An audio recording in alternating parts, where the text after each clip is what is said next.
Good morning, I'm Philly LaBouche now with this special Centerville News Network report from Washington, D.C. And I'm Millie Rohn. Today we are sitting near the World War II Memorial, which was dedicated in 2004. This memorial honors 60 million men and women who served in the armed forces during World War II, and more than 400,000 soldiers who died, and also all who supported the war effort from home. But Veterans Day actually began as a salute to the troops who served in World War I. Here's a look at how this federal holiday began. It was known as the Great War.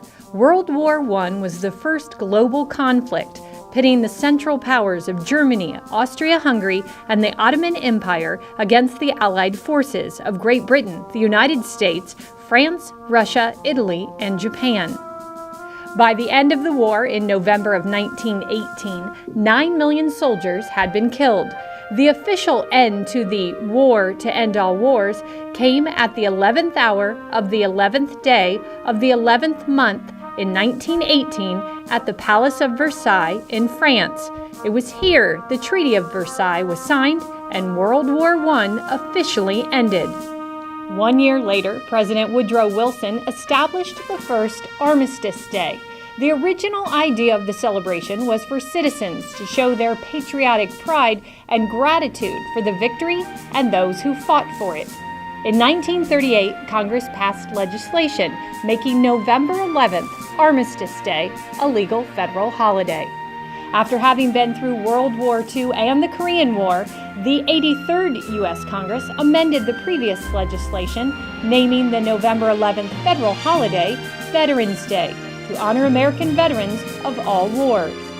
Veterans Day continues to be observed on November 11th, regardless of what day of the week it falls.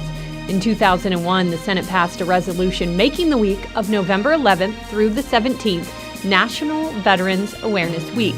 The purpose? To honor America's veterans for their patriotism, love of country, and willingness to serve and to sacrifice. One of those troops who served is teacher Zach Hollingsworth.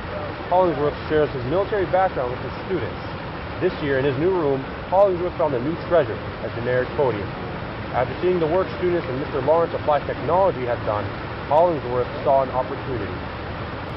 The podium is standard size, but is decked out in red, white, and blue, supporting both America and the Marine Corps. I come in every day, and it's worth coming into school just to see my podium. My kids make fun of me because I stare at it all the time. It gives me the motivation to teach every day. Custodian Jim Bluer is another veteran who now works at CHS. Bluer shared with us some of his experiences in Vietnam. I was in the United States Army in Vietnam. I was there for 13 months in 1970. And actually, this is the uniform that I wore. So this uniform is over 44 years old. I made it up to E5, and while I was in Vietnam, I was a door gunner on a helicopter, and this is what I looked like 44 years ago. This is when I'm flying. This is a 60 cal machine gun here, and this is what it looked like. And from my position, looking out, I could see my pilot and co-pilot in front of me. And actually, if you're looking, someone took this picture here, and this is a continuation. What that smoke is bullets flying off that. Be sure to thank those gentlemen and the other veterans that you see today. One local veteran, Roy Turton, has lived in Centerville his whole life. He's seen the community prosper through several world crises. Centerville News Network's Corey Pisciano sat down with him as he describes how he found his sense of place in Centerville. There's a sense of community here, still remains, even though we've grown so large and become a different kind of community than what we were then. There's still a sense of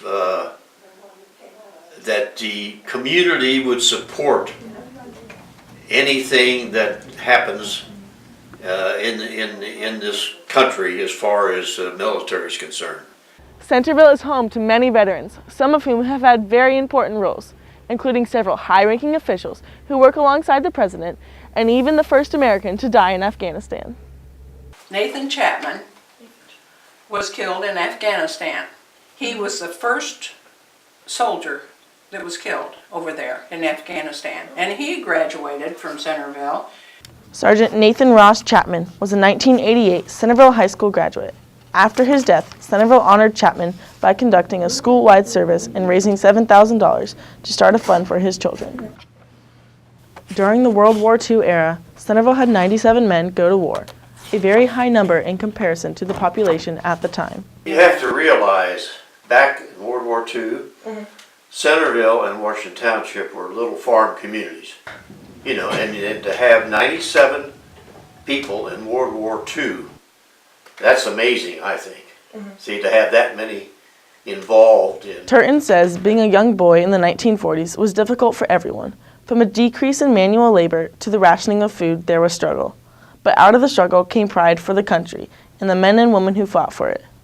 Tori Pachano, Centerville News Network. Roy and Sue Turton are members of the Historical Society, which is hosting ceremonies right now at Veterans Day Memorial at Stubbs Park, as well as running a Veterans exhibit through tomorrow at the Centerville Library. Up next, a musical tribute on this Veterans Day from the Symphonic Choir. Mine eyes have seen the glory of the coming of the Lord. He is trampling out the vintage where the grapes of wrath are stored. My name is Aaron Weaver. I'm a Sergeant First Class in the Army National Guard, and I've been in for 15 years. Its terrible swift sword, its truth is marching on. Glory, glory, hallelujah. Glory, glory, hallelujah.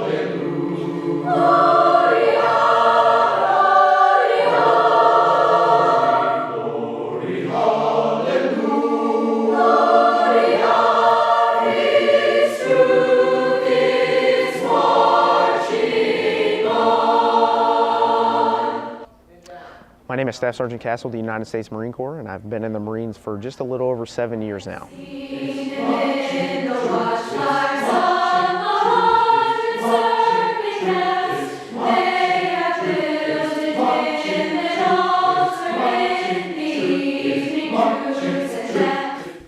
Hi, I'm Mr. Bluer, Central Custodian, or known around the school as Jim the Janitor, and I am a veteran of Vietnam.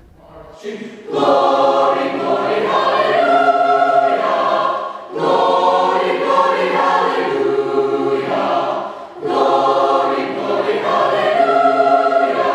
His truth is marching on. And I look at all the people who have gone before us, have worked, you know, to lay the path for us as service members.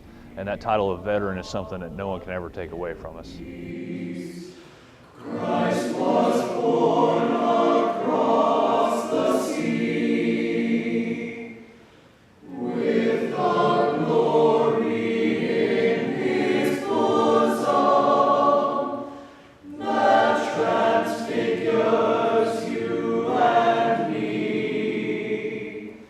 It's a brotherhood of service members, no matter what branch, and it's great. I feel like I've set a great example for my children to be able to follow in the same footsteps, whether it be service of some type or just, you know, doing their part as a great American.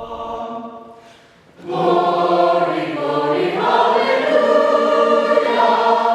Glory, glory, hallelujah.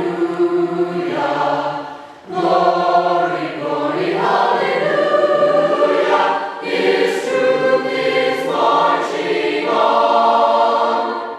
Glory, glory, hallelujah. Glory, glory, hallelujah. Glory, glory, hallelujah. His truth is marching on.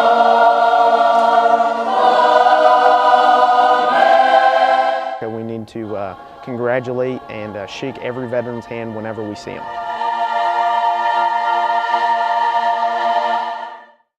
We appreciate you taking the time to honor veterans today. In Washington, D.C., I'm Millie Roan. And I'm Khalil Abushnov. Have a wonderful day.